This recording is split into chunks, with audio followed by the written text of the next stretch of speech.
قبل نهاية 2022 دنيا بطمة تتحدى نفسها وكتحدى المتابعين بهاد عملية تجميل وهاد اللوك الأخير في 2022. كيبان أنها خضعت عملية تجميل فاشلة وشوهاتة. وصراحة لأول مرة كنشوف الوجه ديال دنيا بطمة مشوه. واش نتوما كتشوفوه ولا غير انا؟ حتى الجسم ديالها نحتاتو بواحد الطريقه بلغت فيه، يعني ضعفت بزاف، وحتى ديك القدومه ديالها بقات كتنحت فيها، كتنحت حتى تقادات لا صافي.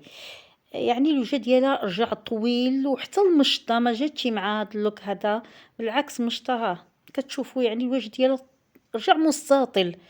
والانسان ملي كيبقى يعمل عمليات تجميل كتير كتير في النهايه يجي واحد الوقت وغيتشوه، لان الوجه كيبقى يرفض هاد عمليات التجميل. ماشي دائما غيتوفق الانسان فيهم. كنظن هي فرحانه عجبها راسها، ولكن جاها واحد السيل ديال الانتقادات على هاد اللوك هذا، وحتى هاد التجميل اللي عملت نفخت الشفايف ديالها في واحد الشكل مبالغ فيه، بقى كيبان لنا في وجهها غير الشفايف منتفخين. قبل هيدا كانت بانت باللباس ديال العروسه كانت جميله جدا غايه في الجمال، لاول مره كتعجبني دنيا بطمه. ولكن في هاد نهايه 22 ختمت بهاد العمليه التجميل اللي فاشله فاشله جدا.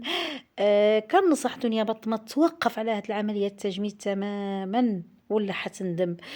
بزاف د الناس شبوها بهيفاء ماجيك، صراحة رجعت في حالة، مع الأسف. وبقات فيا صراحة، ما كنتش كنتوقع أنها توصل لهاد المرحلة ديال التشوه.